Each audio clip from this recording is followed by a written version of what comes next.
Hello there. Welcome to the Sleepy Japanese Traditions channel.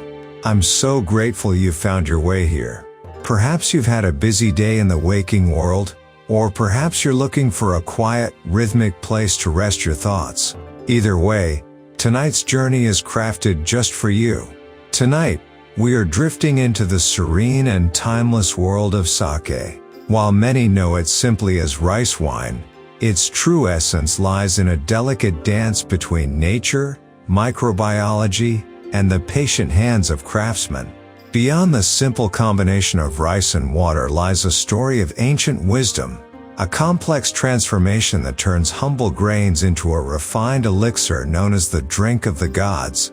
We'll travel gently from the flooded, sun-drenched rice paddies of the Japanese countryside to the quiet, snow-covered breweries of the north. You'll hear of the microscopic magic of the koji mold, the rhythmic sound of rice being polished, and the steady, bubbling life within the fermentation vats during the cold of winter. It is a story of Japan's history, told through the dedication of master brewers and the silent passage of the seasons. And just before we begin, if these calm explorations of Japanese traditions help you unwind, please consider liking and subscribing to the channel. It helps our community grow, one sleepy soul at a time. But for now, all you need to do is rest, settle in, and allow the quiet world of sake to carry you softly into sleep. Now, let's begin. Sake is a traditional Japanese rice wine produced through a unique brewing process involving both mold and yeast. To understand its essence, one must look at how it differs from other spirits. Unlike wine, where fruit sugars ferment naturally, or beer, where grain starches are converted to sugar before fermentation, sake requires a more complex interaction. The process relies on a specific mold to break down starches while yeast simultaneously converts those sugars into alcohol.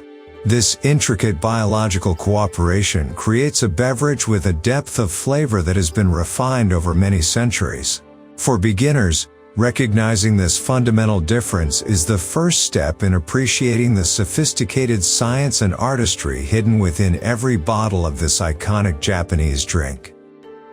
While often called rice wine, sake is actually brewed more like beer, converting starch into sugar and then alcohol. In the world of fermentation, this distinction is crucial for understanding the craftsman's labor. Grains like rice do not contain the natural sugars found in grapes, so they must undergo a conversion process. This parallel fermentation is what makes the brewing of sake so technically demanding and fascinating to researchers. Scientists often study these microbial interactions to understand how such high alcohol content can be achieved so naturally and cleanly. By viewing sake through the lens of brewing rather than winemaking, we can better appreciate the technical mastery required to transform a simple field grain into a clear, aromatic, and deeply flavorful liquid. The history of sake dates back over 2,000 years, originating shortly after rice cultivation arrived in Japan from Asia. This ancient drink grew alongside the foundations of Japanese civilization itself, evolving from a simple farmhouse beverage into a refined art form. Early records suggest that as the Japanese people mastered the art of growing rice in flooded paddies, they also discovered the joyful mystery of fermentation. Over 20 centuries, the methods have been polished by monks, imperial brewers, and local artisans, reflecting the shifting social and political landscape of the country. Exploring this long timeline allows us to see sake not just as a drink, but as a living piece of cultural heritage that has nourished the Japanese spirit since the very beginning of its history. Early sake was known as kuchikami sake, created by people chewing rice and spitting it into containers to begin fermentation. While this may sound unusual to modern ears, it is a scientifically fascinating method of using human enzymes to break down complex starches. The amylase found in saliva acts as a natural catalyst, turning the rice starch into fermentable sugars that wild yeasts can then act upon. This primitive technique was once a sacred ritual, often performed by shrine maidens as an offering to the gods. It represents the earliest human understanding of biochemistry, even if the ancient brewers did not have the words to describe it. Understanding these humble and organic origins helps us appreciate the incredible technological journey that led to the pristine sake we enjoy today. In the Nara period, the imperial court established a specialized brewing department to produce sake for religious and official ceremonies. This move marked the transition of sake from a local, folk-made beverage to a regulated and highly sophisticated product of the state. By centralizing production, the court was able to refine brewing techniques and ensure a consistent quality that was fit for the highest rituals. These early professional brewers laid the groundwork for the standards of purity and craftsmanship that still define the industry today. The association with the imperial family gave sake a prestigious status that it has never lost. This historical development shows how sake became deeply intertwined with the official identity and the most sacred traditions of the Japanese nation through the centuries. The introduction of koji kin, a specific mold, revolutionized brewing by allowing for more controlled and hygienic fermentation processes. Before this discovery, brewers relied on less predictable methods to convert rice starch into sugar. By isolating and cultivating this beneficial fungus, known scientifically as Aspergillus oryzae, Japanese artisans gained the ability to direct the flavor and quality of their brew with remarkable precision. This shift allowed for the production of larger batches and reduced the risk of spoilage, making sake more accessible to the general population. Koji kin is truly the secret engine of Japanese cuisine, and its application in sake brewing remains one of the most significant biotechnological achievements in history. Its use transformed brewing from a game of chance into a dedicated and repeatable science. Sake played a crucial role in Shinto rituals, acting as a symbolic bridge between the human world and the divine spirits. In the Shinto faith, offering sake to the gods is a way to express gratitude for a bountiful harvest and to ask for continued protection. This sacred beverage is believed to purify the soul and bring people closer to the invisible forces of nature that govern the earth. During festivals, the communal drinking of sake, known as naurai, signifies the sharing of a meal with the deities, strengthening the bond between the community and the divine. This deep spiritual connection explains why sake breweries are often located near shrines, and why the brewing process is still treated with such profound reverence and ceremonial care in modern Japan.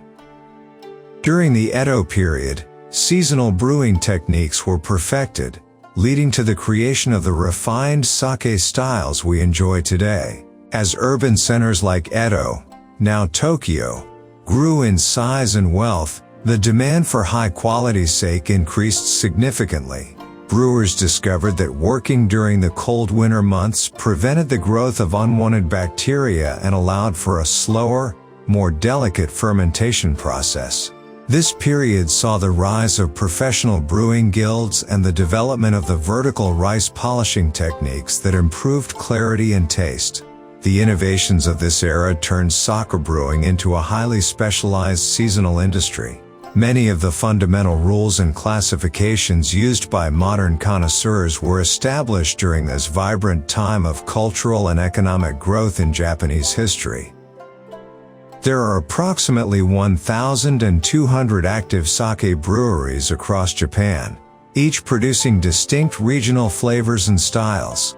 These breweries, known as kura, are scattered from the snowy peaks of Hokkaido to the subtropical islands of Kyushu. Each location draws upon its unique local environment, utilizing specific water sources and rice varieties to create a product that reflects its home.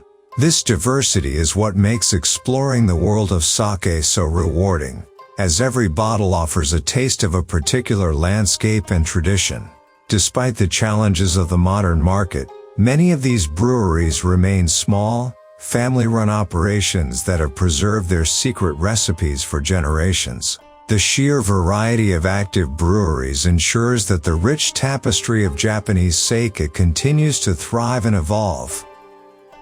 The fundamental ingredients of sake are remarkably simple, consisting only of rice, water, yeast, and the essential koji kin mold. It is truly incredible how such a complex and nuanced beverage can be created from such basic elements of the earth. This simplicity requires the brewer to be a master of balance, as there are no additives or artificial flavors to hide any mistakes in the process.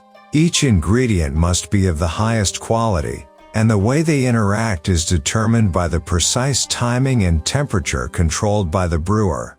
By focusing on these four core components, sake celebrates the purity of nature and the skill of the human hand. Understanding this minimalism helps us appreciate the elegance of sake, where the beauty lies in the subtle perfection of the natural world. Not all rice is suitable for sake, as brewers use special varieties called sakami that have a large, starchy core. Unlike the rice we eat at the dinner table, which is designed to be flavorful and sticky, sake rice is specifically cultivated for the brewing process. The most important feature of these grains is the shinpaku, a concentrated white heart of pure starch in the center. This physical structure allows the koji mold to penetrate deep into the grain and convert starch into sugar more efficiently. These specialized plants often grow taller and are more difficult to farm, requiring great care from dedicated farmers. By selecting these rare grains, brewers ensure that the foundation of their sake is as pure and technically perfect as possible for the delicate fermentation journey. Yamata Nashiki is often referred to as the king of sake rice because of its ideal size and excellent brewing characteristics. This premium variety is highly prized by master brewers across Japan for its large grains and its ability to absorb water and mold consistently. It was originally developed in Hyogo Prefecture, which remains the most prestigious region for its cultivation due to the specific soil and climate conditions found there. When used in brewing, Yamata Nashiki produces sake that is exceptionally well-balanced, fragrant, and smooth, often winning top honors at national competitions. For anyone looking to understand the pinnacle of sake quality, learning about this specific grain is essential. It represents the perfect harmony between agricultural science and the traditional requirements of the most demanding and skilled brewery artisans. The polishing of rice, known as saimai, is a critical step that removes the outer layers of fat and protein. These outer components are essential for nutrition when we eat rice, but in brewing, they can create off flavors and cloudiness in the final product. By slowly milling away the exterior of the grain, brewers reveal the pure starch hidden in the center, which is the key to a clean and elegant taste. This process is delicate and time-consuming, as the friction can generate heat that damages the rice if it is not carefully monitored. The degree of polishing is a major factor in determining the classification and price of the sake. This physical transformation of the grain is where the journey toward clarity and refinement begins, setting the stage for everything that follows. A lower polishing ratio usually results in a cleaner, more aromatic sake, often categorized as premium ginjo or daiginjo styles. When a label says 50%, it means that half of the original grain has been ground away, leaving only the most refined starchy core.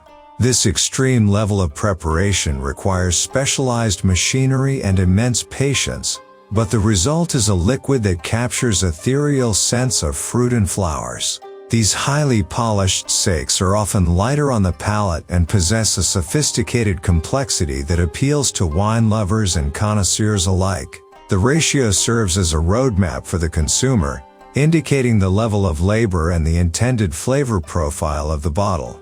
Appreciating this technical detail allows one to understand the incredible dedication required to achieve such liquid purity. Water quality is vital. as the mineral content of local springs significantly influences the final texture and mouthfeel of sake. Since sake is composed of about 80% water, the source is just as important as the rice itself. Japanese breweries were historically built in areas famous for their pristine underground rivers and mountain springs. These natural waters bring subtle minerals that act as nutrients for the yeast during the long weeks of fermentation. A brewer must understand the chemical personality of their water, as even a tiny change in mineral balance can alter the fermentation speed and the final dryness of the brew. This deep connection to the local landscape is why sake remains a product of its environment, carrying the geological history of the region in every single drop. Soft water tends to produce feminine, gentle sake, while hard water creates masculine, crisp sake with a stronger structure. In the world of Japanese brewing, these characteristics are often described using the terms onazake and otokozake. Soft water, which is common in regions like Kyoto, allows for a slow and graceful fermentation, resulting in a mellow and slightly sweet profile. In contrast, the mineral-rich hard water of regions like Nara produces a vigorous fermentation that yields a dry, robust, and refreshing taste. This natural variation shows how chemistry dictates the personality of the drink, allowing different prefectures to develop their own iconic identities. Understanding the impact of water hardness helps drinkers appreciate the structural diversity of sake and the way nature provides the backbone for the brewer's creative artistic vision. The koji mold, Aspergillus oryzae, is so important to Japanese culture that it is officially designated as the national fungus. While mold is often viewed with caution in many cultures, in Japan, it is celebrated as a benevolent force of transformation. Without this specific microorganism, there would be no sake, soy sauce, or miso, making it the silent hero of the Japanese pantry. In the brewery, the koji is treated with the utmost respect, as it is responsible for unlocking the sweetness hidden within the rice. Scientific studies have shown that this mold produces a vast array of enzymes that not only assist fermentation, but also contribute to the unique health-promoting properties of traditional Japanese fermented foods. Its status as a national symbol reflects the profound biological and cultural impact it has had on Japanese society.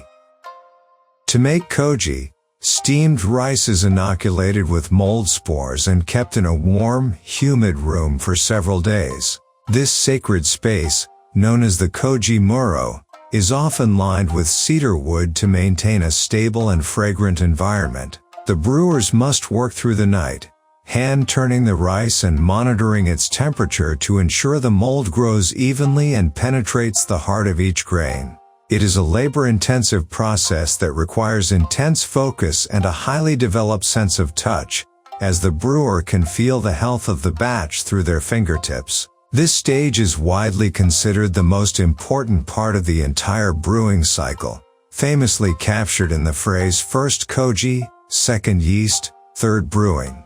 The success of the entire year's production depends on these critical, quiet hours. Multiple parallel fermentation is a sophisticated process where starch to sugar conversion and sugar to alcohol fermentation happen simultaneously in one tank. This is one of the most complex biological processes in the entire world of alcoholic beverages. In beer, these two steps are separated, but in the sake vat, the koji mold and the yeast work together in a synchronized dance. The mold creates the sugar that the yeast needs to survive and produce alcohol, and they must stay perfectly in balance for the fermentation to be successful. If one works too fast or too slow, the flavor of the sake will be ruined. This incredible feat of microbial management allows sake to reach higher natural alcohol levels than grape wine, showcasing the deep biological intuition and technical skill passed down through generations of master brewers. Sake usually has an alcohol content between 15 and 17%, which is slightly higher than most grape wines. This natural strength is the direct result of the efficient multiple parallel fermentation process mentioned earlier. While the fermentation can actually reach up to 20% alcohol, most brewers add a small amount of pure water at the end of the process to bring it down to a more balanced and approachable level. This adjustment is not about dilution, but about achieving the perfect harmony of flavor, aroma, and mouthfeel. The slightly higher alcohol content gives sake its characteristic body and helps it pair effectively with various foods by cleansing the palate. For those new to the drink, understanding this strength is helpful for pacing oneself and appreciating the concentrated energy and craftsmanship contained within each serving. Junmai refers to pure rice sake made without any added brewer's alcohol, emphasizing the natural flavor of the grain. For many enthusiasts, this category represents the soul of sake, as it relies entirely on the quality of the rice and the skill of the fermentation process. Because no distilled alcohol is used to adjust the profile, the taste tends to be richer, fuller-bodied, and carries a more pronounced acidity and earthy rice aroma. Scientific analysis shows that Junmai often contains higher levels of succinic acid, which contributes to its robust and savory character. It is a favorite choice for those who enjoy the honest, unadorned essence of the ingredients. Understanding the Junmai classification helps drinkers recognize a commitment to traditional purity and a focus on the deep, nutritional complexity of the rice itself. Honjozo sake includes a small amount of distilled alcohol to lighten the flavor and enhance the delicate floral aromas. This technique was refined to create a drink that is exceptionally easy to enjoy and pairs effortlessly with a wide variety of lighter foods. The addition of a tiny amount of pure alcohol at the end of fermentation helps to dissolve certain aromatic compounds that are not water-soluble, making the sake more fragrant. It also creates a drier and crisper finish on the palate, which many people find refreshing during a meal. Far from being a shortcut, making high-quality honjozo requires a master's touch to ensure the added alcohol complements rather than overwhelms the natural rice flavors. This style illustrates the brewer's ability to use technical precision to achieve a specific, elegant sensory experience for the drinker. Ginjo sake is brewed at lower temperatures for longer periods, resulting in complex fruity scents known as ginjo-ka. This premium category is defined by a labor-intensive method where the fermentation is intentionally slowed down, sometimes taking place in the heart of winter. By keeping the tanks very cold, the yeast is stressed in a way that causes it to produce beautiful aromatic esters reminiscent of apples, pears, and bananas. The rice must also be polished to at least 60% of its original size to ensure a clean foundation for these delicate scents. This style of brewing was a major technological breakthrough that transformed sake from a rustic beverage into a sophisticated drink capable of competing with the world's finest white wines. It represents a peak of microbial management where temperature control becomes a form of high art. Daiginjo represents the pinnacle of the brewer's art, using rice polished to at least 50% of its original size. This category is often produced in very small batches and receives the most intensive care from the brewing team, often involving hand-washing the rice and precise temperature monitoring. With more than half of the grain removed, only the most refined starch remains, leading to a liquid that is incredibly smooth and almost ethereal in its lightness. The aromas are typically more intense and refined than a standard ginjo, offering a bouquet of tropical fruits and spring flowers. Because of the extreme loss of raw material and the immense labor involved, Daiginjo is usually the most expensive and prestigious offering from any brewery. It is a celebration of human patience and the pursuit of liquid perfection through the ultimate refinement of nature. Nigori sake is coarsely filtered, leaving rice solids in the bottle for a milky appearance and a rich, creamy texture. While most modern sake is filtered until it is crystal clear, nigori purposefully retains the lees or small particles of fermented rice. This results in a much sweeter and bolder flavor profile that feels substantial on the tongue. Historically, all sake was once cloudy like this, so drinking nigori provides a sensory link to the ancient farmhouse traditions of old Japan. It is important to gently shake the bottle before serving to mix the sediment evenly, creating a beautiful snowy effect in the glass. This style is particularly popular with those who enjoy dessert wines or cocktails, as its creamy mouthfeel and natural sweetness make it a delightful and approachable entry point into the diverse world of Japanese brewing. Namazake is unpasteurized sake that offers a fresh, lively, and sometimes tingly sensation on the palate compared to pasteurized versions. Most sake goes heat treatment twice to stabilize the liquid and stop the enzymatic activity, ensuring it can be stored at room temperature. However, namazake skips this step, preserving the raw and energetic flavors exactly as they were in the fermentation tank. Because it contains living enzymes and active yeast, it must be kept refrigerated at all times to prevent spoilage. When you sip namazake, you are tasting a vibrant, youthful version of the brew that often has notes of fresh grass and bright citrus. It is a seasonal delicacy that many enthusiasts eagerly anticipate each spring, offering a fleeting and authentic glimpse into the true, changing life of the brewery's most recent harvest. Genshu is undiluted sake, retaining its full strength and bold flavor profile directly from the fermentation press. Most sake is diluted with a small amount of water before bottling to bring the alcohol level down to around 15% for better balance. Genshu, however, stays at its natural strength, which is usually between 18 and 20% alcohol. This results in a much more powerful and concentrated taste that can stand up to very rich or spicy foods.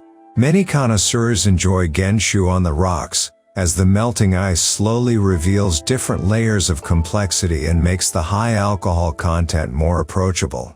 This style highlights the raw power of the fermentation process and provides an intense, uncompromised experience of the brewer's work. It is a bold choice for those who appreciate deep impact and high-energy flavors.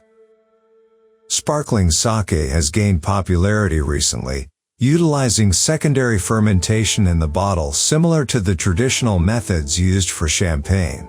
This modern innovation has brought a new level of excitement to the industry, attracting a younger generation of drinkers and international fans. The fine bubbles are created naturally as the yeast continues to consume small amounts of sugar inside the sealed bottle, releasing carbon dioxide. This process results in a refreshing, effervescent drink that is often lower in alcohol and slightly sweeter than traditional styles. Some high-end versions are even riddled and disgorged to ensure clarity and a refined mousse. Sparkling sake is perfect for celebrations and toasts, proving that the ancient tradition of brewing is still capable of evolving and embracing new global culinary trends without losing its essential Japanese identity. Koshu is aged sake that develops deep amber colors and complex flavors reminiscent of sherry, honey, or even soy sauce. While most sake is meant to be consumed fresh, Koshu is intentionally stored for years or even decades under specific temperature conditions. Over time, a chemical reaction known as the Maillard reaction occurs, transforming the sugars and amino acids into rich, savory compounds. The liquid loses its clear appearance and takes on hues ranging from pale gold to dark mahogany. The flavor profile shifts from fresh and fruity to something much deeper, often featuring notes of dried fruits, nuts, and spices. Aging sake requires great courage and expertise, as not all brews will mature gracefully. This category challenges the common misconception that sake does not age, offering a sophisticated and historic experience for the adventurous palate. Tarazake is stored in cedar barrels, absorbing a distinctive woody aroma that is often enjoyed during festive New Year celebrations. Historically, All sake was transported in large wooden casks made from Japanese cedar, which naturally infused the drink with its spicy and refreshing scent. Today, most sake is kept in stainless steel, but tarazake is purposefully placed back into these traditional barrels for a short period to regain that nostalgic flavor. The cedar acts as a natural purifier and adds a crispness that makes the sake exceptionally easy to drink. You will often see these large, decorated barrels at wedding ceremonies or the opening of new businesses, where they are broken open with wooden mallets in a ritual called kagami baraki. This style serves as a fragrant reminder of the deep, historic connection between the Japanese forest and the brewery. The vessel used for drinking sake, such as an ochoko or a wine glass, can dramatically change the aromatic experience. While traditional small ceramic cups are perfect for social pouring and keeping warm sake at the right temperature, many modern experts recommend using a wide, bold wine glass for premium ginjo styles. The shape of a wine glass allows the delicate ginjo-ka aromas to gather and breathe, making it easier for the drinker to detect subtle notes of melon or apple. In scientific terms, the surface area and the curve of the rim influence how the volatile aroma compounds hit your olfactory sensors. Experimenting with different vessels is a wonderful way to discover new dimensions in a familiar bottle. This focus on the drinking vessel highlights the Japanese philosophy that the experience of a meal is shaped by the harmony between the liquid and its container. Traditional tokuri carafes are used to serve sake, often beautifully crafted from ceramic, glass, or even precious metals. These slender-necked flasks serve a practical purpose beyond their aesthetic beauty, as they help retain the temperature of the liquid whether it is chilled or heated.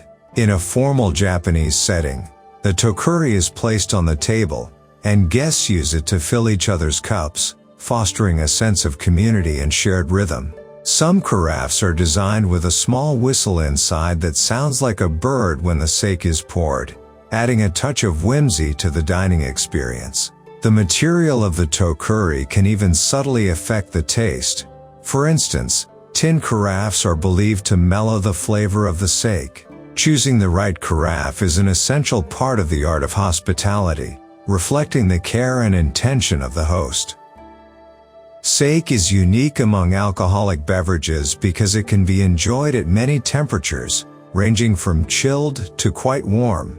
While most white wines are strictly served cold and red wines at room temperature, a single bottle of sake can reveal entirely different personalities depending on the thermal energy applied to it. At 5 degrees Celsius, the same sake might feel crisp, tight, and refreshing, emphasizing its acidity and floral scents. However, when warmed to 45 degrees, those same molecules expand, softening the texture and bringing out hidden depths of sweetness and grain-like richness. This incredible thermal versatility is a testament to the complex molecular structure of rice-based fermentation. It allows the drinker to tailor their experience to the weather, the specific food pairings, or even their own mood, making sake one of the most adaptable drinks in the world. Haya refers to room temperature sake, while Otsukan describes sake that has been heated to around 50 degrees Celsius. In the precise language of sake connoisseurs, there are actually 10 different traditional names for specific temperature ranges, each separated by only 5 degrees. For example, hanabi or flower cold refers to sake served at 10 degrees, while hinatoken or sun warm describes a gentle 30 degrees. This detailed vocabulary shows how much the Japanese value the subtle shifts in sensory perception. Heating sake, or okan, was historically the most common way to drink it, especially during the cold winter months in traditional wooden houses. By understanding these terms, you can more accurately communicate your preferences at a sake bar. It also invites you to slow down and notice the tiny, beautiful changes that occur as the liquid in your cup slowly warms or cools. Warming sake can soften its acidity and bring out hidden sweetness, making it a perfect companion for cold winter evenings. When heat is applied, the amino acids and lactic acids in the sake begin to interact differently with your taste buds, often creating a more rounded and comforting mouthfeel. This process, known as kanzik, is particularly effective for Junmai and Hanjizo styles, which have the structural integrity to withstand higher temperatures without losing their balance. Scientists have found that certain flavor compounds are more volatile when warm, allowing the umami or savory richness of the rice to become more prominent.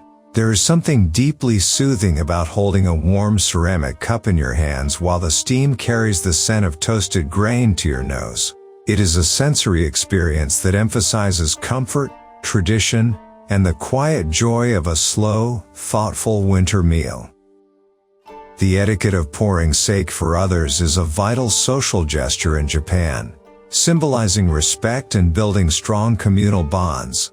This practice, known as ashaku, ensures that no one at the table ever has an empty cup and that everyone is looking out for one another's needs. When you pour for a companion, you are acknowledging their presence and showing your appreciation for their company. It is a silent language of care that transcends words, creating an atmosphere of harmony and mutual respect. In business settings, the way one pours and receives sake can even indicate social hierarchy and professional courtesy. Even in a casual setting with friends, the rhythmic exchange of pouring and receiving keeps the conversation flowing and the spirits high. This simple act turns a simple drink into a powerful tool for maintaining and strengthening human relationships. You should never pour your own sake in a formal setting. Instead, allow your companion to fill your cup for you. This custom, called teijaku, is generally avoided because it can be seen as a sign of loneliness or a lack of social consideration. By waiting for someone else to notice your empty cup, you allow them the opportunity to show their hospitality and kindness towards you. In return, you should always be attentive to the cups of those around you, ready to offer a refill as soon as they are low. When someone pours for you, it is polite to hold your cup with both hands to show your gratitude and respect. This delicate social dance ensures that everyone is constantly interacting and paying attention to the group as a whole. It transforms the act of drinking into a shared experience where everyone is both a giver and a receiver. Umami is a savory fifth taste that is particularly abundant in sake, helping it pair beautifully with a wide variety of foods. While wine is often characterized by its fruitiness and acidity, sake is defined by its high concentration of amino acids, particularly glutamic acid. This is the same compound that gives mushrooms, aged cheeses, and slow-cooked meats their addictive, mouth-watering quality. Because sake shares these molecular building blocks with many savory ingredients, it acts as a flavor bridge that enhances the deliciousness of whatever you are eating. Rather than competing with the food, sake wraps around the flavors, making them feel more intense and satisfying on the palate. This scientific property is why sake is often called the best friend of the chef. It has the unique ability to bring out the very best in both traditional Japanese dishes and international cuisine. Sake contains high levels of amino acids, which enhance the flavors of seafood and balance the saltiness of traditional Japanese cuisine. In fact, sake has up to 7 times more amino acids than a typical grape wine. This is particularly important when eating raw fish, as the sake neutralizes fishy odors and brings out the natural sweetness of the seafood. The presence of lactic acid also helps to balance the salt in soy sauce or miso, preventing the palate from becoming overwhelmed. This chemical harmony is the result of centuries of culinary evolution where the drink and the food develop side by side. For the diner, this means that a sip of sake can actually make a piece of sushi or a bowl of soup taste better than it would on its own. Understanding this synergy allows you to appreciate the functional beauty of sake as a sophisticated culinary tool. Modern chefs are discovering that sake pairs exceptionally well with non-Japanese foods like cheese, chocolate, and even heavy meat dishes. Because of its high umami content and lack of harsh tannins, sake can bridge flavor gaps that often trouble traditional wine pairings. For example, a rich junmai can stand up to the funkiness of a blue cheese, while a floral daiginjo can complement the delicate bitterness of high-quality dark chocolate. The absence of iron in sake also means it won't create a metallic aftertaste when paired with certain oily fishes or egg-based dishes.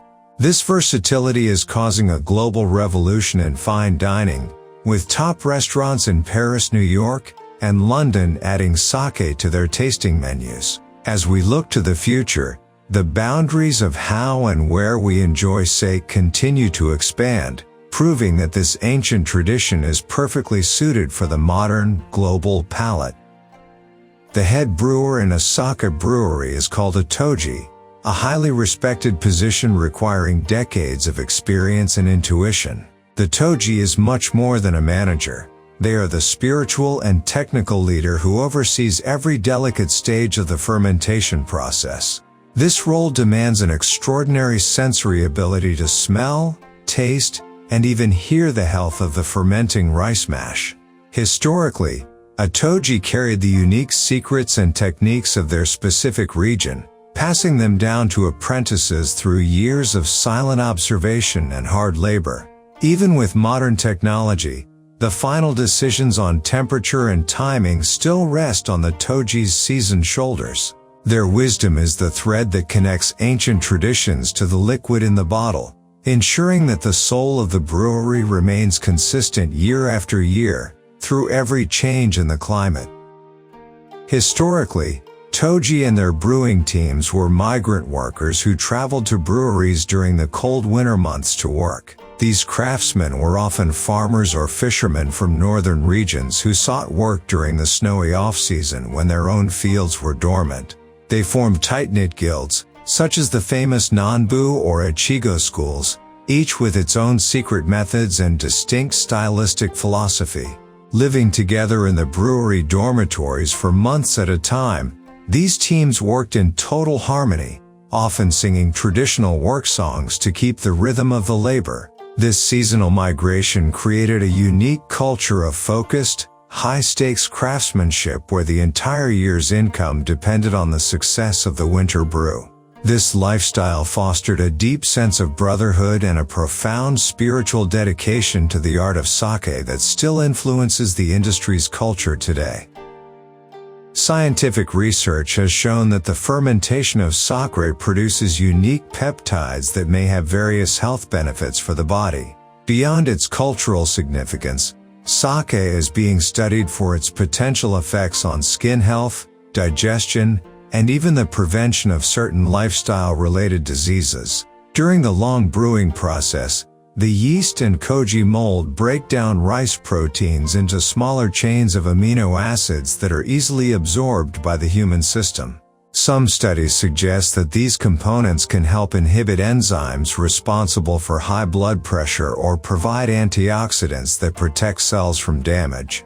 While it should always be enjoyed in moderation, these findings offer a fascinating modern perspective on the ancient Japanese belief that sake is the best of all medicines. It reminds us that traditional fermentation is not just a culinary art, but a sophisticated form of natural chemistry that supports overall well-being. Sake leaves, known as sake kasu, are a nutritious byproduct used in cooking, baking, and even as a traditional skincare ingredient. After the liquid sake is pressed from the fermented mash, a thick white paste remains, packed with concentrated yeast, enzymes, and vitamins. In the Japanese kitchen, this kasu is prized for its ability to tenderize meats and add a deep, boozy umami flavor to soups like kasujiru. Because it is rich in skin-brightening kojic acid, it has also been used for centuries by brewery workers to keep their hands soft and youthful. Today, high-end beauty brands incorporate sake leaves into masks and lotions, proving that nothing in the traditional brewing process goes to waste. This zero-waste philosophy reflects a deep respect for the rice, ensuring that every part of the harvest provides nourishment and beauty to the community in various forms. The distinctive blue and white circles at the bottom of a tasting cup are designed to help brewers check clarity. Known as a Jinomi Choko, or snake-eye cup, this iconic ceramic vessel is an essential tool for sensory analysis in the brewery. The contrast between the brilliant white and the deep cobalt blue allows the brewer to see exactly how transparent the sake is and if any tiny particles remain.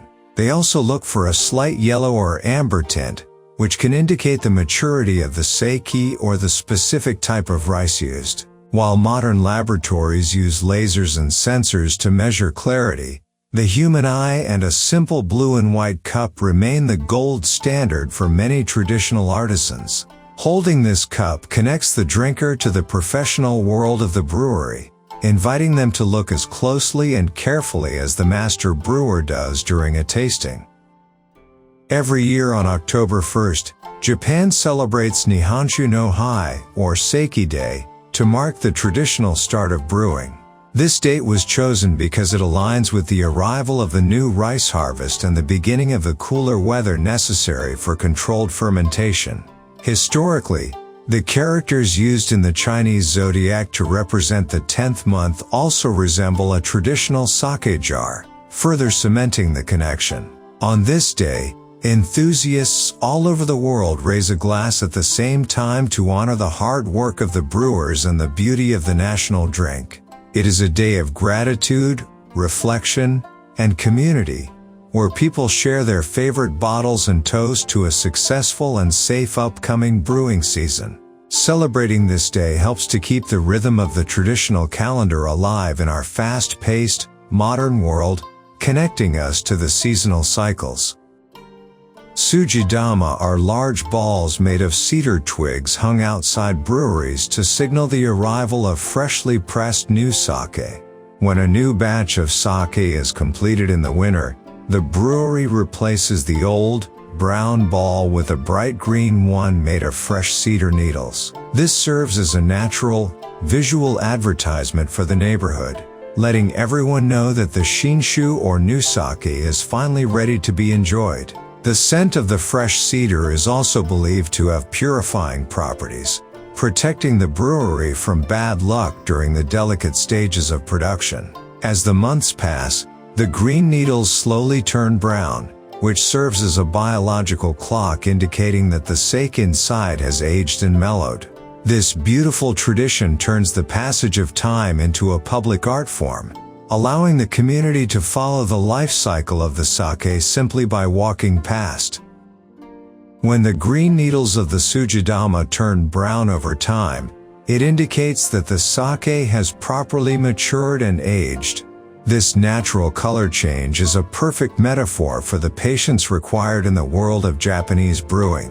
While the bright green ball brings excitement for the fresh and lively flavors of spring, the brown ball signals a deeper, more sophisticated taste that comes with several months of resting in the cool shadows of the warehouse. By the time autumn arrives and the needles are a deep, earthy bronze, the sake has lost its youthful sharpness and gained a smooth, well-rounded character. This cycle teaches us to appreciate every stage of development, from the vibrant energy of youth to the calm wisdom of maturity.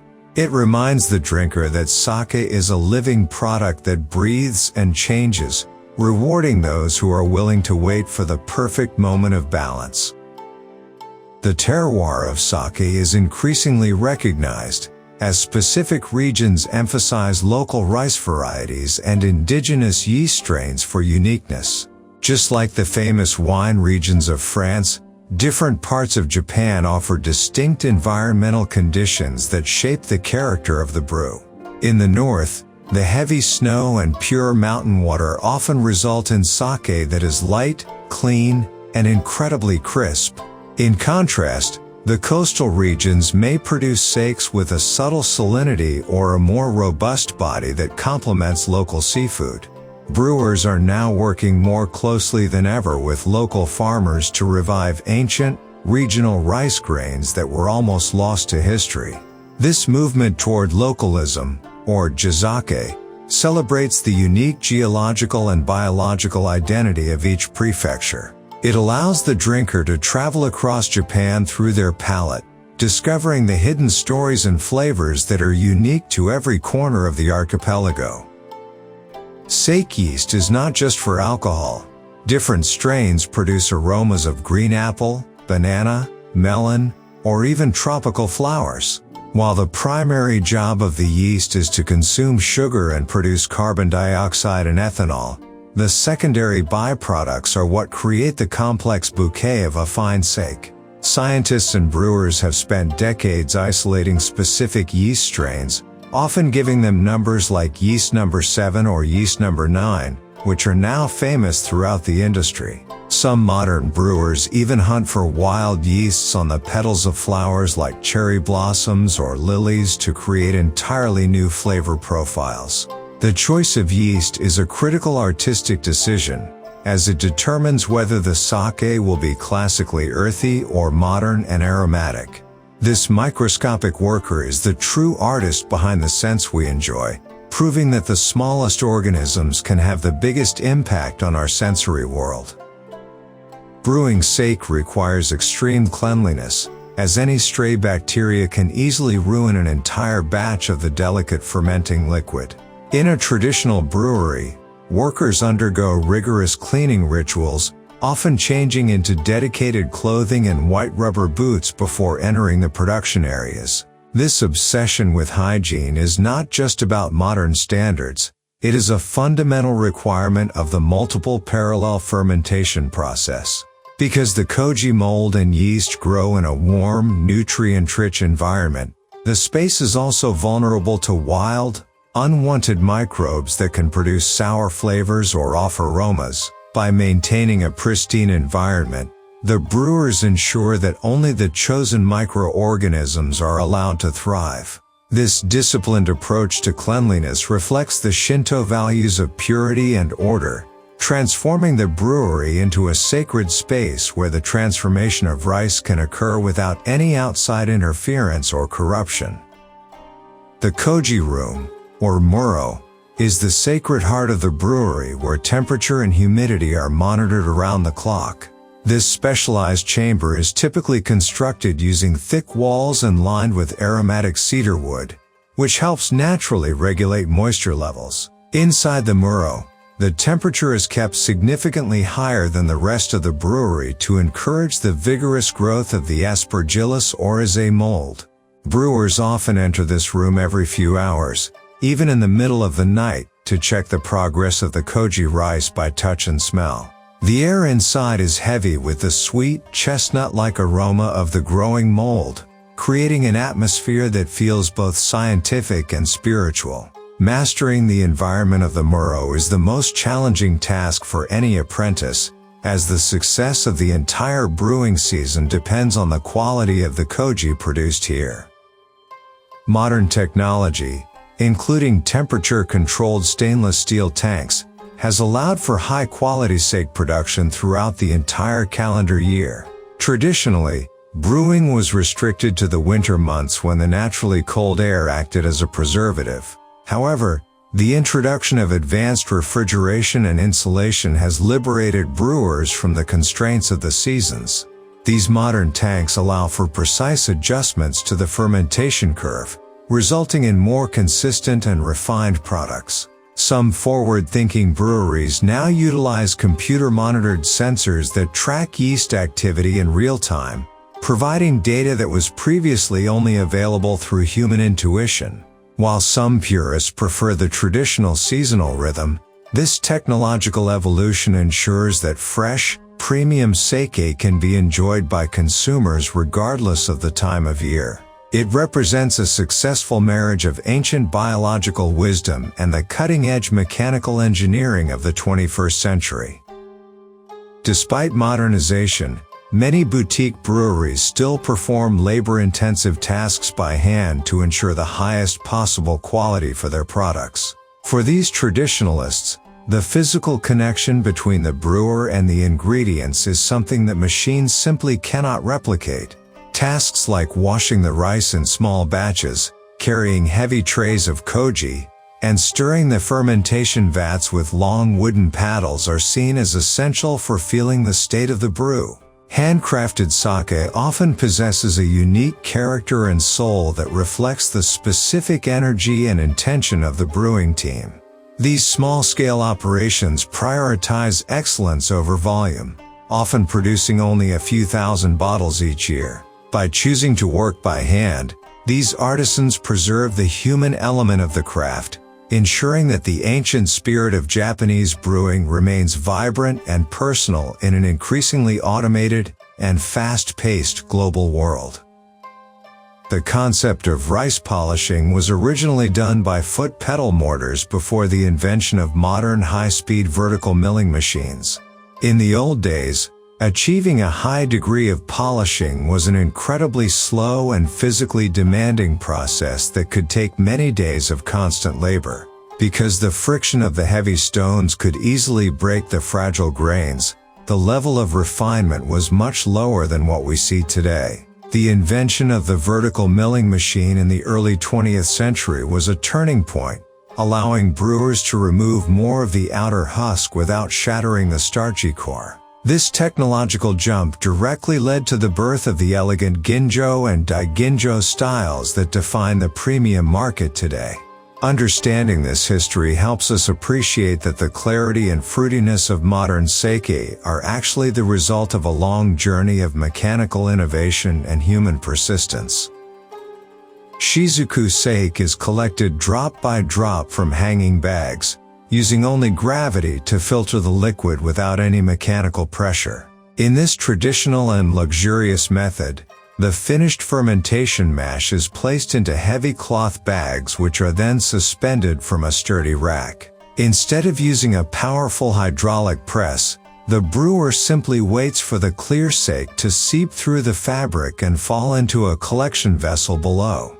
This gentle process ensures that no harsh tannins or off flavors from the rice solids are forced into the final liquid. Because it takes a long time and produces a very small yield, Shizuku sake is exceptionally rare and often reserved for top-tier competition entries. It possesses an unparalleled smoothness and a refined, elegant finish that represents the absolute first press of the brewery. It is truly the essence of the sake, captured one precious drop at a time. High-quality sake should generally be stored in a cool, dark place to prevent light and heat from damaging its delicate flavors. Unlike some red wines that benefit from warmer cellar temperatures, sake is quite sensitive to ultraviolet rays and thermal fluctuations. Exposure to direct sunlight can cause a chemical reaction that produces a burnt or stale aroma, often referred to as sunlight spoilage. For premium bottles like ginjo or namazake, professional refrigeration is often recommended to maintain the vibrant fruity esters and fresh character intended by the brewer. Many serious collectors even use dedicated sake fridges set to exactly 5 degrees Celsius. By treating sake with this level of care, you preserve the integrity of the brewer's work and ensure that every glass you pour is as perfect as the moment it left the brewery. Proper storage is the final act of respect in the journey from field to cup. Once a bottle of sake is opened, it is best consumed within a few days to enjoy its peak aromatic profile. While sake does not spoil in a way that makes it dangerous to drink, it does begin to oxidize once it comes into contact with the air. This process slowly mutes the delicate floral scents and can make the flavor appear flatter or more acidic over time. To slow down this transformation, it is helpful to keep the open bottle tightly sealed and refrigerated. Interestingly, some robust junmai styles may actually open up and become more flavorful after a day or two of air exposure, much like a complex red wine. However, for most premium sakes, the rule of thumb is to enjoy them while they are fresh and lively. Sharing a bottle with friends is not just a social tradition. It is also the best way to ensure the sake is enjoyed at its absolute best. Sake lacks the tannins and high acidity found in wine, which is why it rarely leaves a dry or puckering sensation. Tannins, which come from grape skins and seeds, provide structure to wine but can sometimes feel harsh or bitter to sensitive palates. Sake, being made from polished grain, avoids these components entirely, resulting in a much smoother and rounder mouthfeel. Instead of the sharp bite of acidity, sake offers a gentle, rolling sweetness and a savory depth that cleanses the palate without drying it out. This makes it an excellent choice for those who find the astringency of certain wines difficult to enjoy. The dryness in sake is measured by the sake meter value, which tracks the density of the liquid compared to water. This unique chemical profile is what allows sake to feel both substantial and incredibly easy to drink at the same time. The amino acid content in sake is significantly higher than in beer or wine, contributing to its rich, lingering finish.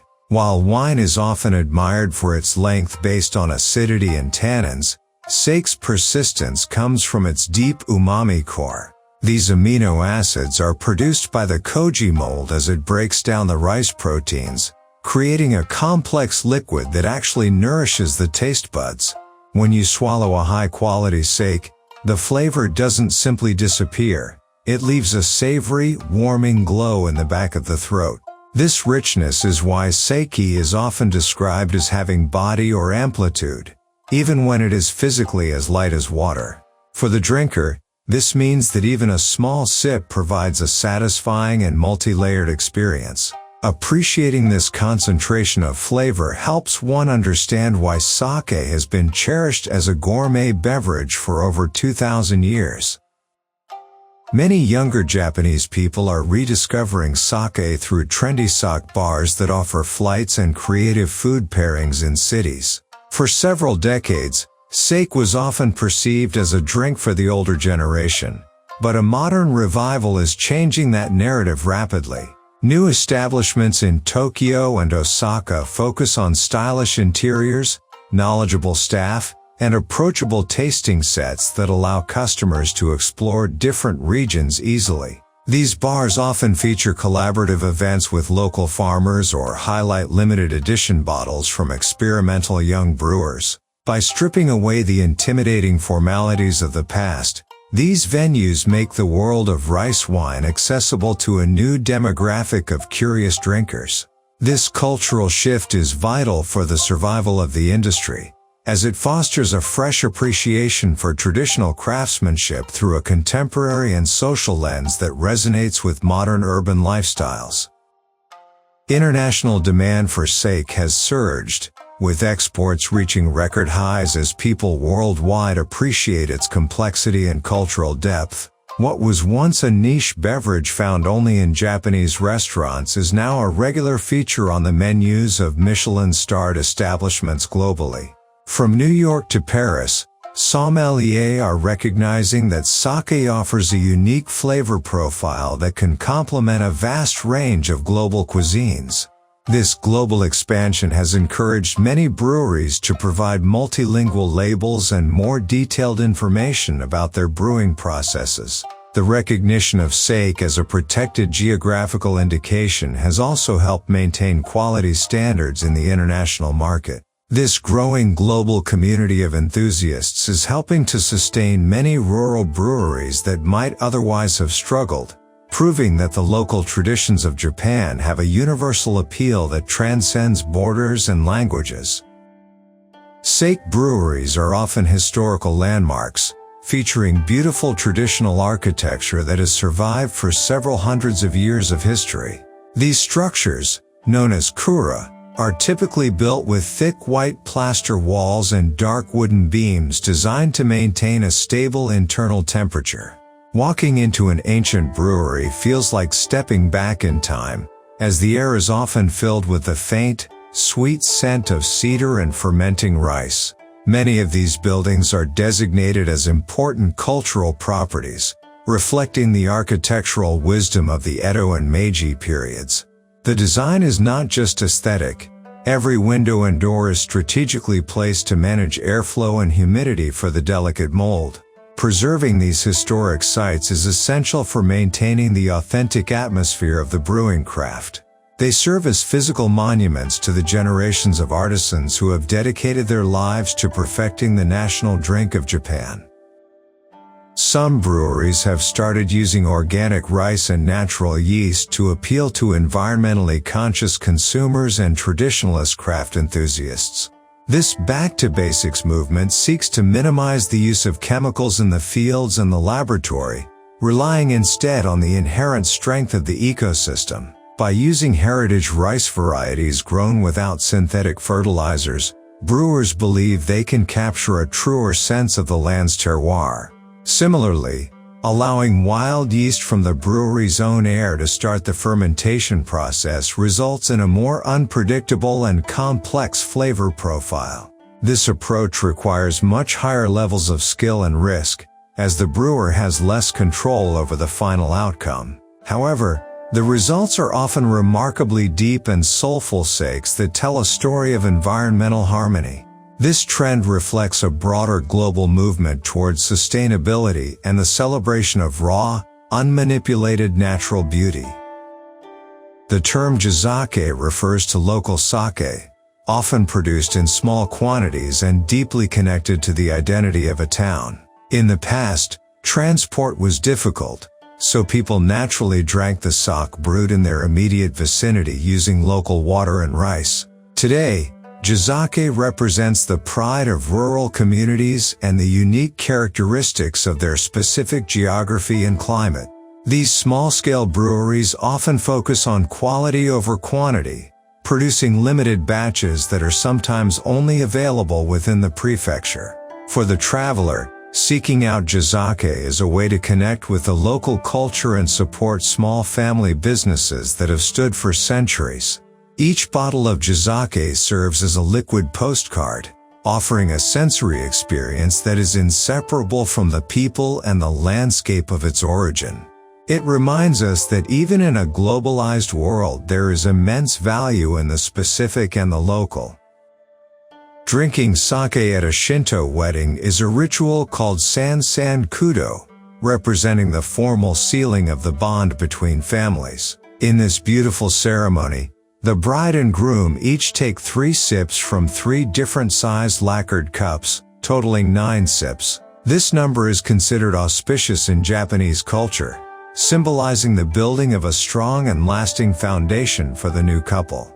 The sake used in this ritual is not just a beverage, it is a sacred offering that purifies the union and invites the blessings of the spirits. Even the parents of the couple participate in the sharing of the cup, emphasizing that marriage is the joining of 2 entire lineages. This practice illustrates how sake remains at the very heart of the most significant milestones in Japanese life. It is a powerful symbol of unity, tradition, and the sacred nature of the promises made between people and the divine. In ancient times, sake was considered a medicine and was often infused with herbs to treat various physical and spiritual ailments. Long before the advent of modern pharmaceuticals, the alcohol in sake was recognized for its ability to extract the healing properties of roots, barks, and flowers.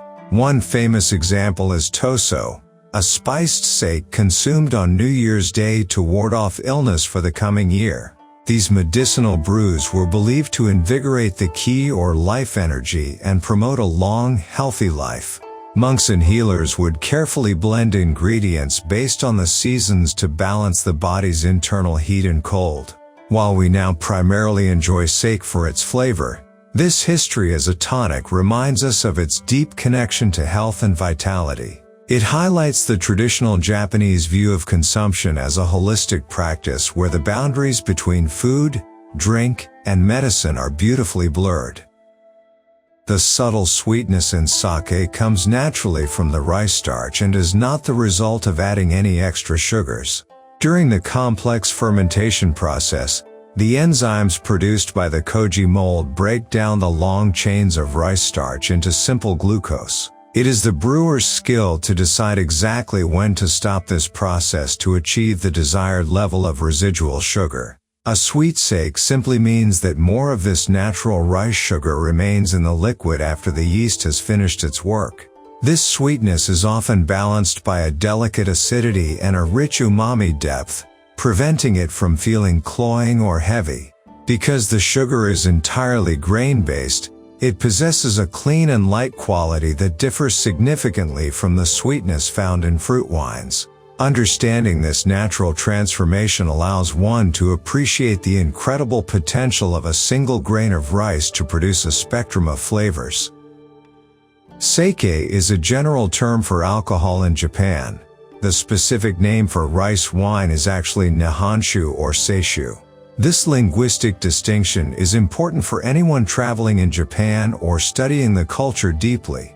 If you ask for sake in a general Japanese bar, the server might ask you to be more specific, as the word can technically include beer, whiskey, or shochu. Nihonshu literally translates to Japanese liquor, while seishu is a legal term meaning clear liquor, used to distinguish it from cloudy or unfiltered varieties. Using the correct terminology shows a respect for the craft and a deeper level of knowledge about the traditions.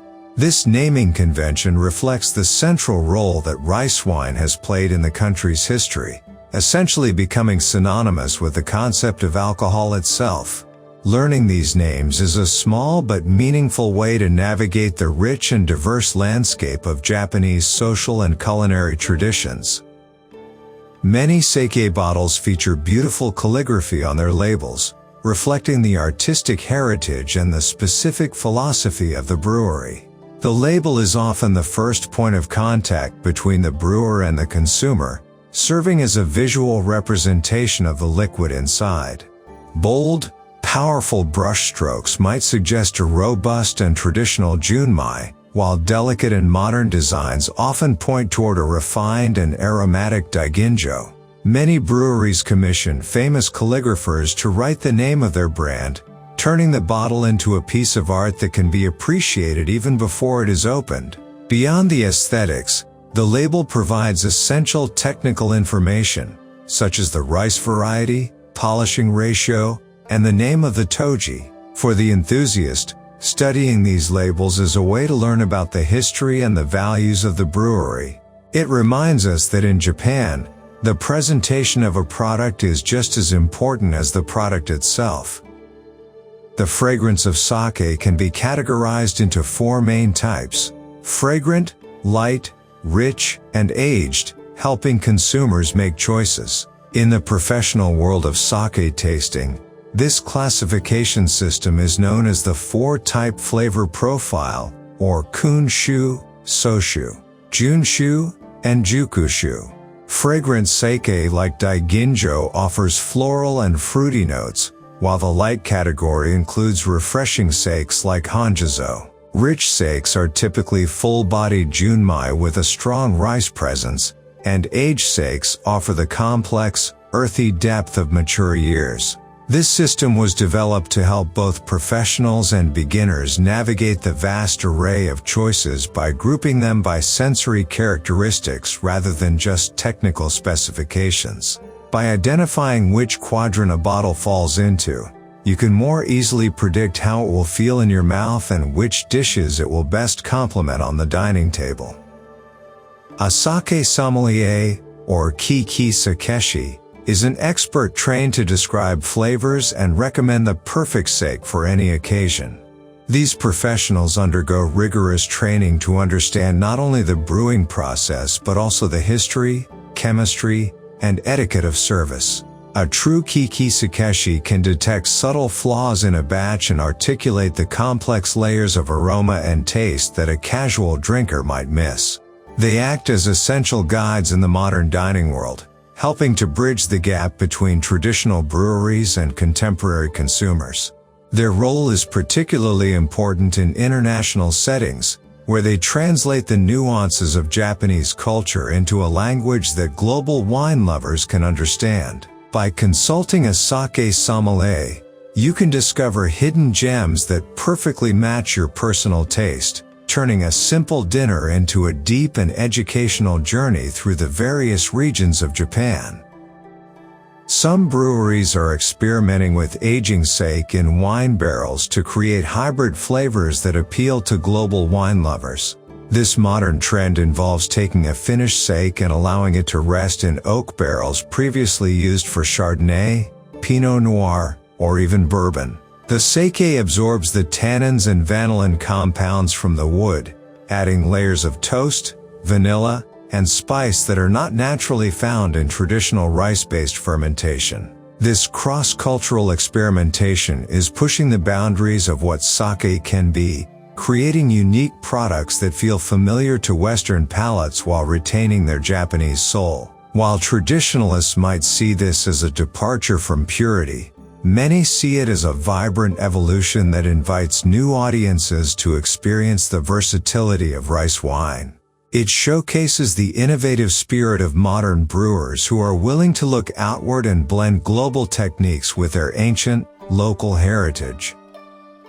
The brewing season traditionally peaks in the coldest months because low temperatures help slow down fermentation for a cleaner taste. Known as kanzukuri, or winter brewing, this seasonal timing is a masterpiece of natural management. In the era before electricity, the freezing winter air of northern Japan was the only way to keep the fermentation vats at the low temperatures required for premium styles. Cold air naturally suppresses the activity of wild, unwanted bacteria while allowing the specialized sake yeast to work slowly and steadily. This slow pace is essential for developing the delicate, fine aromas and smooth texture associated with high-quality brews. Even today, with the advent of refrigeration, many of the most prestigious breweries still choose to do their most important work during the heart of winter. This rhythm connects the quality of the drink to the harsh beauty and silence of the Japanese winter landscape. Sake is gluten-free and sulfite-free, making it an excellent alternative for those with sensitivities to common additives in other drinks. Because it is made entirely from rice, water, and mold, it naturally avoids the gluten proteins found in beer and the sulfites often added to wine as preservatives. This purity makes sake a much cleaner experience for the body, often resulting in fewer headaches or allergic reactions for sensitive individuals. The lack of additives is a point of pride for traditional brewers, who rely on meticulous hygiene and natural acidity to stabilize their products instead of chemicals. As more people around the world seek out natural and transparent food and drink options, Sake's simple ingredient list has become one of its strongest modern selling points. It is a beverage that respects the physical well-being of the drinker as much as it respects the ancient traditions of the harvest and the brewery. During the cherry blossom season, people often enjoy sake outdoors under the blooming trees in a tradition called hanami sake. This practice of flower viewing sake is one of the most beloved and iconic cultural activities in Japan, dating back over 1,000 years to the imperial court. As the pink petals drift down like snow, friends and families gather on blue tarps to share seasonal food and drink from small cups. The sake served during this time is often light and floral, mirroring the fleeting beauty of the blossoms themselves. It is a moment of communal reflection on the transience of life and the arrival of spring's new energy. Drinking sake in nature connects the beverage to the cycle of the earth, reminding everyone that the rice used to make the drink was once a seedling in the same spring sun. It is a beautiful celebration of life, nature, and the shared joy of the season. The movement of the sake in the glass can reveal its body and alcohol content, much like the legs of wine. When you gently swirl a glass of sake, you can observe the tears or legs that form on the sides of the vessel. A sake with higher alcohol content or more residual sugars will move more slowly and leave more pronounced streaks, indicating a richer and more substantial mouthfeel. Clearer, lighter sakes will move more like water, suggesting a crisp and refreshing character. While this is a simple visual test, It provides important clues to the professional taster about the concentration of the liquid before they even take a sip. Paying attention to these visual cues helps the drinker slow down and engage all their senses in the experience. It turns a quick drink into a mindful observation of the physical properties of a liquid that has been carefully crafted through months of labor. Professional sake tasters use large porcelain bowls to evaluate the aroma, color, and flavor of hundreds of different sake batches. These wide-mouthed bowls allow for maximum air exposure, which helps to release the volatile aroma compounds more effectively than a standard cup. During official national competitions, judges sit in silent, temperature-controlled rooms, focusing entirely on the sensory profile of each entry. They look for specific technical markers of quality, such as the absence of off flavors and the perfect balance of sweetness and acidity. This rigorous process ensures that only the highest standards of brewing are rewarded and encouraged across the industry. For the brewers, these evaluations are a critical source of feedback that helps them refine their techniques for the following year. The use of such specialized equipment highlights the serious, scientific nature of sake evaluation, where every detail is measured and respected by the most experienced palates in the country. Sake brewing is a communal effort that requires perfect harmony and communication among the members of the brewing team, or kurabito. Unlike many modern jobs that can be done in isolation, making sake is a 24-hour-a-day group activity that demands total synchronization. The team often lives together during the brewing season, eating the same meals and sleeping in shifts to ensure the koji and fermentation vats are never left unattended. This shared lifestyle creates a wa, or spirit of harmony, that many believe is literally infused into the flavor of the sake itself. If there is tension or discord among the workers, the delicate balance of the fermentation could be affected. This human connection is the invisible ingredient in every bottle, representing the collective energy and dedication of a group of people working toward a single, beautiful goal. It is a testament to the power of community and the traditional Japanese value of cooperation. Rituals and prayers are still performed at many breweries to honor the gods and ensure a successful and safe brewing season. Before the first batch of rice is steamed, the toji and the staff often visit a local Shinto shrine to receive a blessing for the brewery. They may also place small paper charms, known as ofuda, above the entrances to the koji room and the fermentation area to ward off negative spirits and spoilage. These spiritual practices are not seen as separate from the technical work. Rather, they are an integral part of the holistic process of brewing. The brewers acknowledge that they are working with living organisms and natural forces that are ultimately beyond their total control. By showing respect to the divine and the natural world, they maintain a humble and focused mindset that is essential for producing high-quality sake. This blend of science and spirituality is what gives Japanese brewing its unique and enduring cultural depth. The precise timing of adding water and koji to the fermentation tank is a secret closely guarded by many master brewers. Known as the shikami process, the ingredients are typically added in 3 distinct stages over 4 days to allow the yeast to grow strong and healthy. This gradual approach, called sandan shikami, prevents the yeast from being overwhelmed by too much sugar or cold water at once. A master brewer uses their intuition, built over decades, to decide the exact minute each addition should occur based on the sound of the bubbles and the scent of the mash. This rhythmic buildup is what allows the sake to develop its complex structural integrity and clean finish. To the outsider, it may look like simple labor, but to the artisan, it is a high-stakes performance where the slightest hesitation can alter the soul of the entire batch for the rest of the year. Some sake is intentionally left to age in the bottle at sub-zero temperatures to develop an incredibly smooth and silky texture, while most aging happens at room temperature to create bold, earthy flavors. This ice aging method preserves the delicate, fresh aromas of a premium ginjo while removing any youthful harshness. By keeping the sake at -5 degrees Celsius, the molecular structure of the water and alcohol becomes more tightly integrated over time. The result is a liquid that glides across the tongue like liquid silk, offering a level of refinement that is impossible to achieve through fresh brewing alone. This technique represents a modern frontier in the industry, combining the patience of traditional maturation with the precision of advanced refrigeration technology. It provides a luxurious experience for the palate, proving that even extreme cold can be a powerful tool in the hands of a skilled and patient craftsman.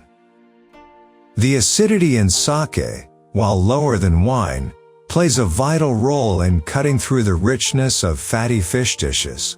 Most people think of sake as being purely soft or sweet, but the presence of lactic and succinic acids provides a necessary structural backbone.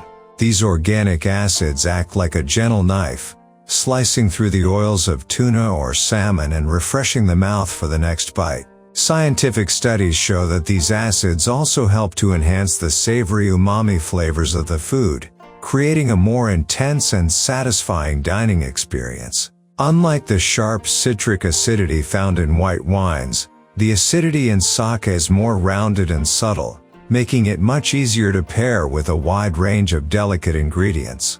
Understanding the balance between sweetness and acid is key to appreciating how sake functions as a sophisticated partner to the finest culinary creations in the world.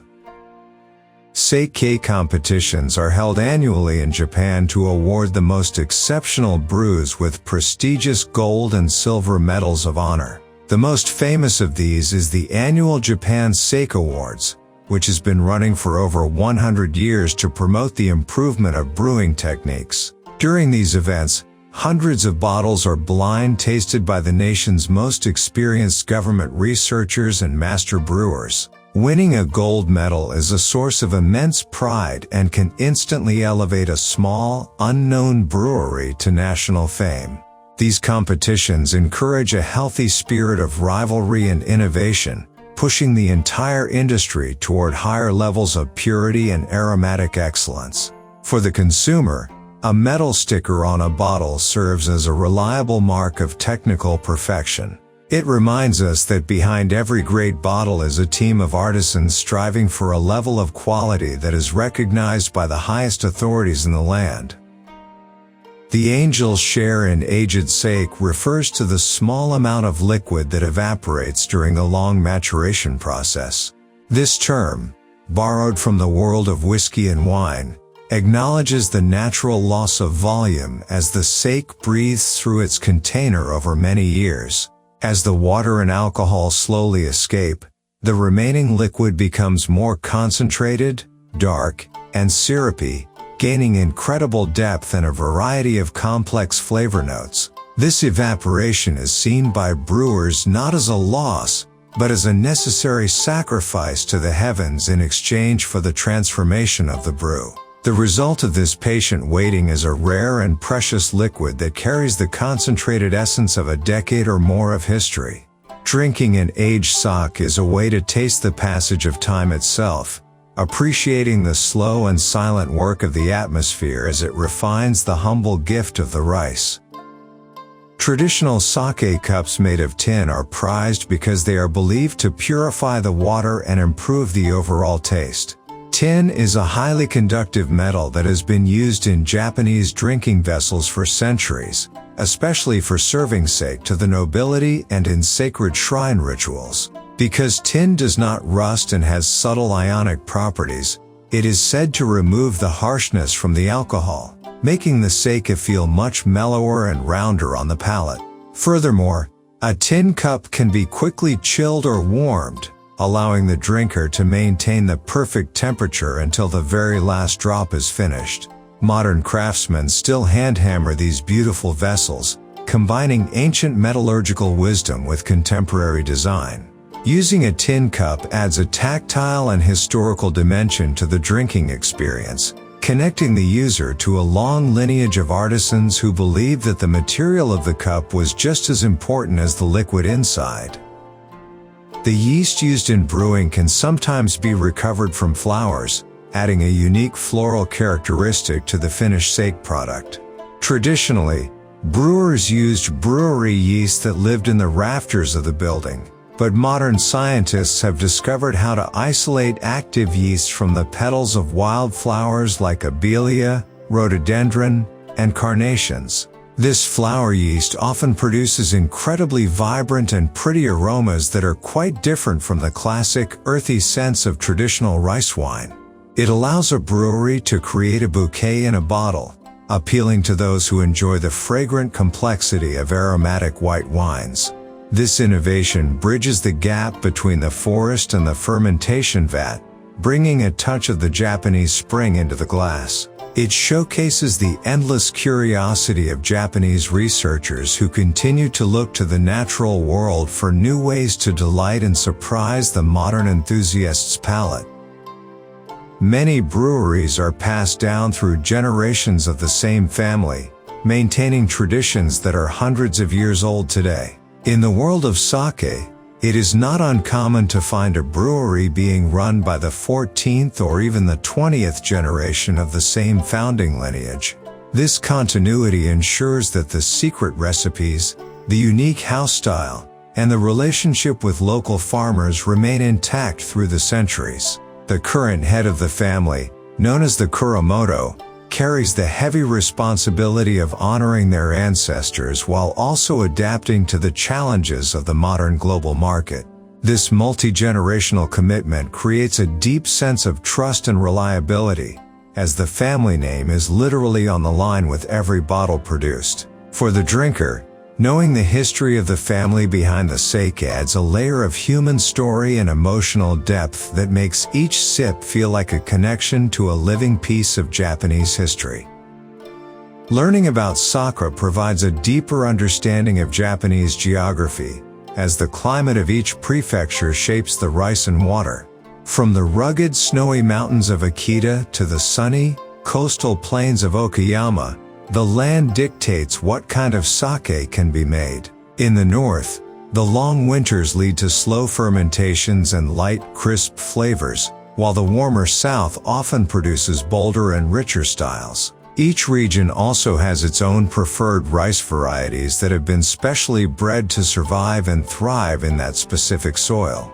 By tasting your way through the different prefectures, you're essentially taking a tour of the Japanese archipelago, experiencing the diversity of its microclimates and agricultural traditions. Sake is a liquid map of Japan, offering a sensory journey that reveals how the character of the people and the flavor of the drink are both deeply rooted in the physical reality of the local earth. Sake culture emphasizes the beauty of the moment and the importance of sharing good times with friends and family members alike. Unlike spirits that are often consumed for a quick effect, sake is designed to be sipped slowly alongside a meal and good conversation. The traditional act of pouring for one another encourages a pace that is relaxed and mindful, fostering a sense of ichigo itsu, or the idea that every meeting is a unique, once-in-a-lifetime experience. Whether it is a formal celebration, a quiet evening at home, or a lively night at a local tavern, sake acts as a social lubricant that brings people together in a spirit of harmony and mutual respect. This focus on the communal experience is what makes sake culture so enduring and beloved. It reminds us that the true value of a great bottle lies not just in its flavor, but in the memories and connections that are created while sharing it with others. Innovations in canning technology have made high-quality sake more portable and accessible for casual outdoor activities like hiking and picnics. While sake was traditionally associated with heavy glass bottles or wooden barrels, modern aluminum cans now feature special linings that protect the delicate liquid from light and metallic flavors. These small, lightweight containers are perfect for individual servings, ensuring that the sake remains fresh until the very moment it is opened in nature. This shift in packaging reflects a broader trend toward making Japanese traditions fit more seamlessly into the active, mobile lifestyles of younger generations. It allows enthusiasts to enjoy a premium daiginjo on a mountain peak or a crisp junmai by a riverside, proving that the enjoyment of sake is no longer confined to the formal dining room. This accessibility is helping to bring the ancient craft into the diverse spaces of modern daily life. Scientific analysis of sake helps brewers understand the molecular changes that occur during the complex and delicate stages of fermentation. Modern laboratories within breweries now use chromatography and mass spectrometry to measure the exact levels of amino acids, organic acids, and aromatic esters. This data-driven approach allows the toji to make more informed decisions about when to adjust the temperature or when to begin the pressing process. By understanding the chemistry behind the umami and the ginjo-ka aromas, brewers can achieve a level of consistency and technical perfection that was once a matter of luck and intuition alone. This scientific rigor does not replace the artisan's soul. Rather, it provides a powerful set of tools that help the brewer express their artistic vision with greater clarity. It is a brilliant example of how traditional crafts can be revitalized and perfected through the application of modern scientific knowledge.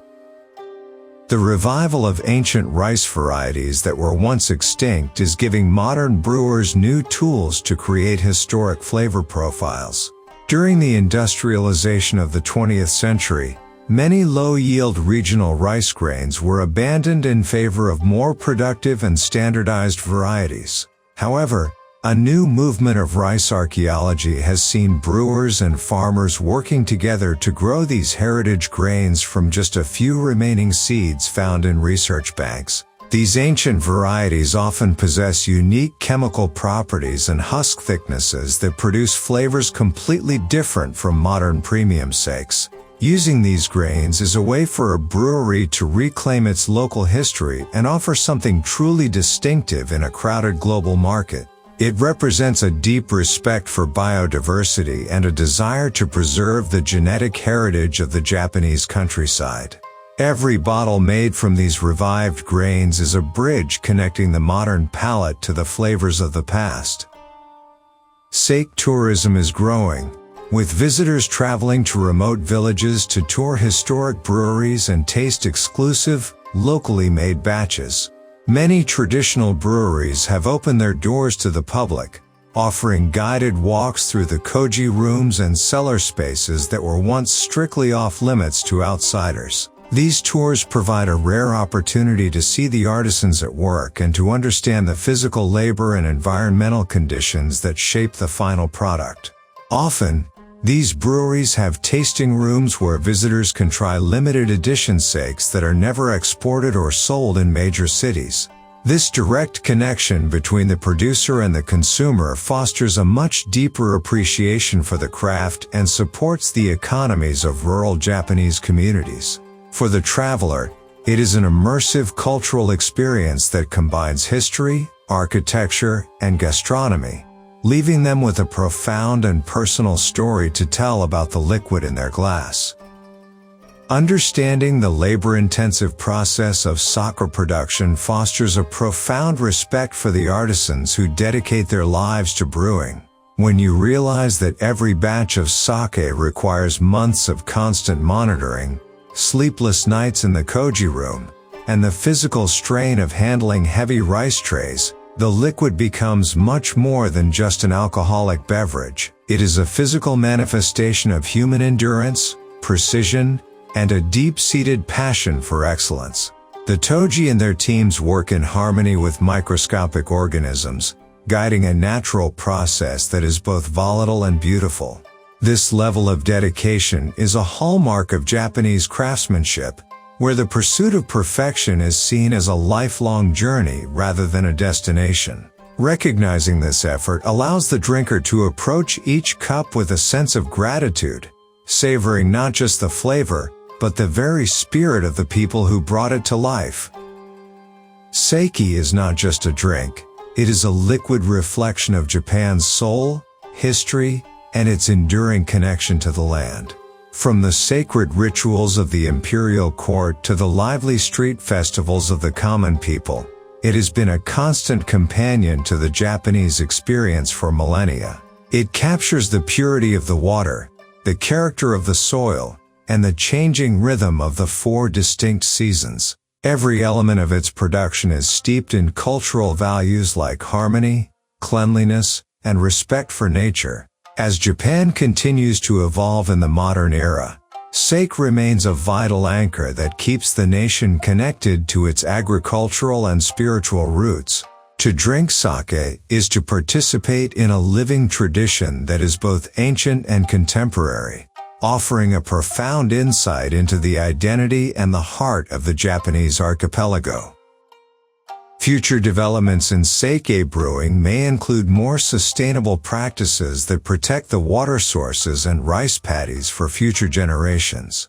As the world faces environmental challenges, the sake industry is increasingly looking toward eco-friendly innovations, such as using solar power for refrigeration and reducing water waste during the rice washing process. Some breweries are also leading the way in regenerative agriculture, encouraging farmers to avoid pesticides that could harm the local ecosystems and the quality of the groundwater. Since the industry is so dependent on the purity of nature, brewers have a natural incentive to become guardians of the environment. These efforts ensure that the national drink can continue to be produced in harmony with the earth for another 1,000 years. This commitment to sustainability is not just a modern business strategy, but a logical extension of the traditional Japanese respect for the natural world. Every bottle of sake carries the spirit of the seasons, from the spring planting of rice to the winter brewing of spirits. The cycle begins in the flooded paddies when the young green shoots are carefully planted by hand, and it concludes in the quiet, frozen silence of the brewery months later. This seasonal progression ensures that the sake is always in tune with the natural world, reflecting the specific temperature and humidity of the year it was made.